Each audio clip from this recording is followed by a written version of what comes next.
Magandang papatanghali mga idol ko. Ayan o. Ipapakita ni Direk kung ilang piling ang kinalabasan po ng kanyang saging na tampuhin. Bilangin mo. 1, 2, 3, 4, 5, 6, 7. Ayan. Wala na pong kasunod.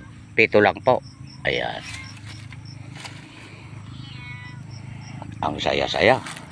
Ito pong aking sitaw na haba. Malapit na pong umakyat. Ayan. Pupuntahan ni Direk ang kanyang kalabasa. Ay, bilisan mo kalabasa kung mamunga. At babalik si ma'am at saka si sir. Alam nyo mga idol, maikukwento ako. Habang naglalakad ako papunta doon sa kalabasa. Long videos po ito. Mga mahigit 10 minutes. Huwag nyo pong i-escape para malaman nyo po ang tamang detalye na lahat ng sasabihin po ni Direk. Ayan. Alam nyo mga idol, kahapon po in-upload ko po yung huling videos ko kay ma'am at saka kay sir nung pauwi na po sila. In-upload ko po. Nabanggit ko po doon ang mga pera, mga amount nung mga nagbigay po sa akin, binigay po ng mga sponsor sa akin. May 37k, may 2k, at meron pa pong paparating $100 sa ano pa yon, sa tiga Japan. Ay, hindi, Amerika din po yata yan. Sorry po, ayusin mo mabuti Direk. Opo. Ngayon po, yung pong mga nabanggit ko po na yon, hindi mailagay po sa aking GCash dahil wala pa po akong GCash. Hindi po ako makapag-open ng GCash dahil hinahanapan po ako ng ID na yung national ID. 2 years mahigit na po yung aking ID, wala pa po sa barangay. Pinarebis ako, wala po. Ayan. Ito na po ang aking kalabasa. Bilisan yung mamunga at babalik sila madam at saka si sir. Ayan. Kaya ang ginawa ko, may GCash ka ba ako sa staff ko? Ayan. Meron po Direk, sabi niya. Ilagay mo lahat dyan sa GCash mo. Oh. Mag-iwang ka ng panggastos-gastos mo. Ayun. Sige ka ako. Salamat sa Diyos. Ganun po ang nangyari. Ngayon po, marami po maraming nagugulumihanan. Dahil doon sa mga perang natatanggap ko na binibigay po ng mga sponsor, paparami po ng paparami at marami pong nag-PPM sa aking staff na magbibigay pa at marami pa pong darating na gusto ko akong makita na may iaabot pa mga idol. At bukod po doon, marami pong nagko-comment na kung saan location ako sa Nueva Ecija. Ganun ba'y pagkasabi? Yung tamang address ko dito sa Nueva Ecija. Ayan. Ngayon, mabilis po ang aking pick up. Tinignan ko po sa kanyang profile. Wala po siyang FB Reels. Ayan. Medyo parang kinikilabatutan ako pagka ganon. Kinakabahan ako kapag kaganon. Ayusin mo Direk.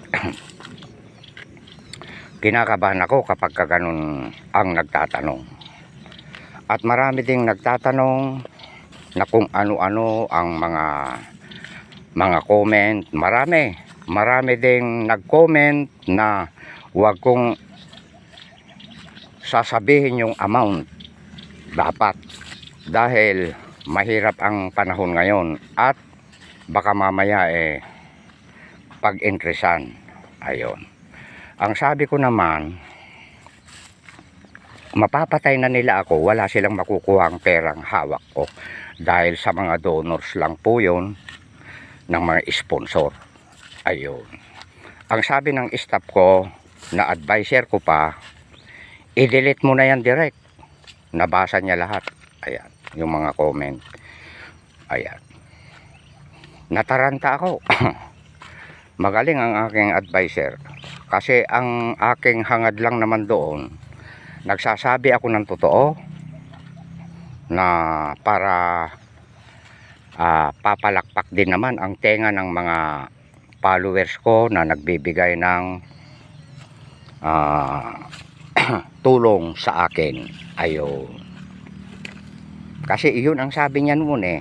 Ngayon, noong hindi maganda po yung mga kuan. At may mga nagpayo kay Direk na huwag sasabihin yung amount. Ayan. Maraming nag-iisip pa. Yung sinabi ko na ito na yung okra ko. Binawasan ko po ng dahon. Kasi nabutas-butas po ng insekto. Napabayaan ko po na hindi ako nakapag-spray dahil hindi po ako nakagawa ng yung naikwento ko na. Ituloy mo na yung para alam na nila ang kanilang gagawin. Yung 1 liter po na tubig, mga idol ko, kung kayo po may mga halaman, isang kutsarang mantika, isang kutsarang suka, isang kutsarang sabon na powder, kahit anong brands, tapos dikdikan nyo po ng sili. Mentras marami po yung sili, lalo pong mas maganda kung marami po kayong sili. Ayan, dahil ang sili po, pag tumama po sa katawan ng uod, mahapdian, malalaglag. Yun naman pong sabon, kaya niya pong patayin ang langgam. Hindi man niya po mapatay, iiwas po. At kasama na rin po yung bulate. Kaya po namamatay ang mga pagmaliliit pa lang po, yung bulate po sa ilalim na pinampapain po ng isda, kinakain yung ugat. Kaya minsan natutumban na lang, nalalanta, wala ng ugat. Bulate po ang kumain doon. Ayan. At yun naman pong suka, may insekto na ayaw niyang amuyin ng suka. Yun naman pong mantika, kwan po yun, madikit po sa dahon.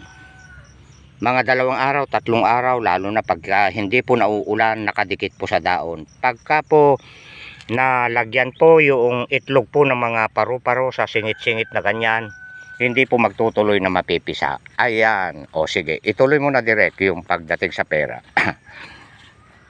Alam nyo mga idol, pagdating sa pera, medyo magkakaiba ng isip ng tao. Totoo po yan. Kapag ka po wala po tayong takot po sa taas, ayan, makakagawa po tayo ng hindi maganda. Ayan. Nagbabago po ng ating anyo, kulay. Ayan. Kasi hindi po tayo nananalig po sa taas. Makakagawa po tayo ng hindi magandang pag-iisip. Hindi ko po nila lahat pero alam po ng lahat na totoo po yung kinukwento po ni Direk. Ayan. Pero kung ang tao, matatag ang kanyang paninindigan po sa taas, may takot siya, hindi po siya makakagawa po ng anumang bagay na hindi po mabuti. Ayan po.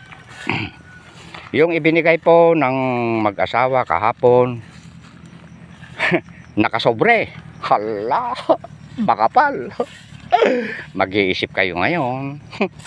Dahil sinabi kong nakasobre, may sentimental value yon. Hindi ko alam kung magkano ang amount. Medyo makapal eh.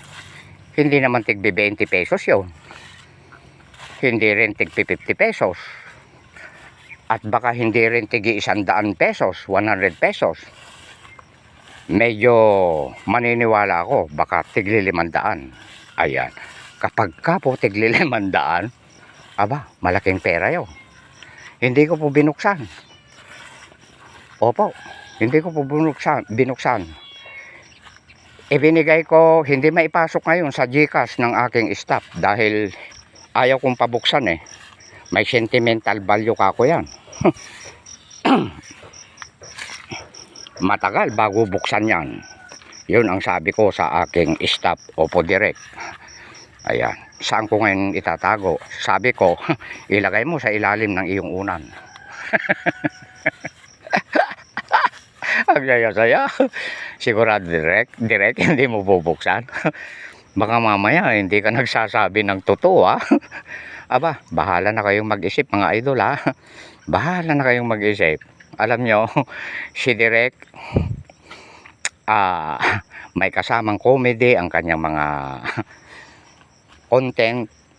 O, ayan, may kasama siyang comedy para mag-isip yung mga tao ngayon kung ano ang kanilang iisipin ngayon. Nakaw.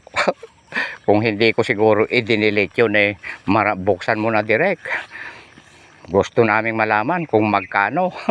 Pag binuksan ko at in-announce ko na naman na hindi ako nag-iingat, nakaw, dadami na naman ang magtatanong kung saan ako nakatira. Naloko na. Ayaw ko pa po mamatay. Huwag nyo naman nyo akong gaganunin. Dahil wala po akong hawak na pera, nando doon sa GCash ng aking staff. Napakagaling na mag-advise ng aking staff ko. At maraming wag mo akong guguluhin ganado ha. Oh, nag-vlog si Daddy. At hanggang dito na lang. Maraming thank you sa inyong lahat mga idol. Bali, ang gagawin ko na lang po, lahat po ng mga nagbigay po ng donors, tulong po ng mga kayong mga sponsor ko po, babasahin ko na lang po yung mga pangalan nyo na nagbigay ng tulong sa akin. Ayan, sabi ng advisor ko.